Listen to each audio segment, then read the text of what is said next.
As Americans get comfortable with air travel again, here's what you need to know in order to fly safely.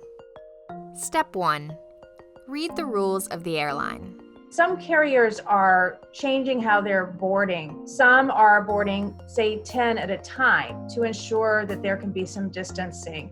Other carriers are boarding the plane from back to front to reduce potential exposure to other people. So they're looking at a range of measures to have a layered approach to keeping their passengers and their employees healthy. So all of the major carriers in the US are now requiring passengers to wear face coverings in flight, and they're taking this very seriously. They are enforcing this.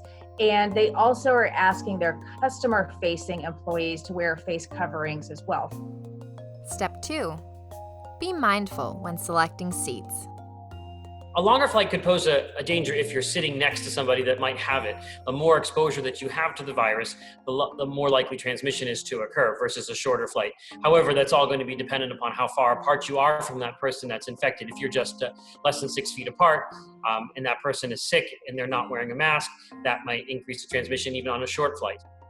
Any passenger should check with their carrier to see what their policies are.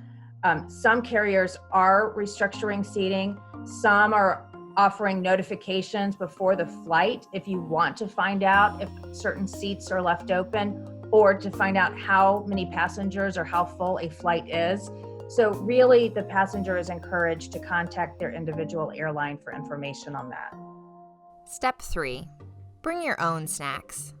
You might want to grab a snack and an empty water bottle to take with you, because right now, while we're seeing some of the newsstands and snack stands in airports open back up, a lot of the restaurants and shops are still closed because there just hasn't been any passenger volume going through the airport to sustain these businesses. So if you think you're going to be on an airplane for a while, don't rely on getting that food just yet at the airport. You might want to take that snack and an empty water bottle that you can fill up once you get past security. Step 4.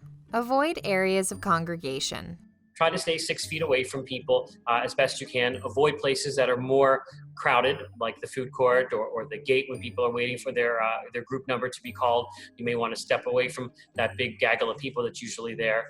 Also, the same applies in bathrooms. If there is a line, you may want to wait outside and try and keep yourself away from people. Step 5. Open those air vents.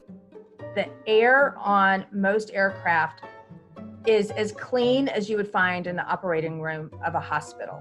And that is because many aircraft in this country have what's called a HEPA filter.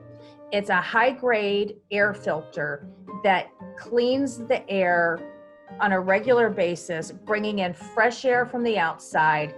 But it's important to also realize that the airflow in an airplane is coming straight down from the ceiling onto you. So as soon as you get on an airplane, what you really should do is open up that air vent, because that air, if it's coming straight on you, it's not going across people, and it's that clean air that's coming straight into you to breathe. So even the CDC has said that because of these high-grade air filters, the risk of a virus spreading on a plane is very, very low. Step 6. Wash your hands. When you're on a plane, some of the same types of recommendations apply. You're going to want to wash your hands a lot, try to avoid touching your face. Many airlines are going to have masking requirements, which you should follow while you're on the airplane.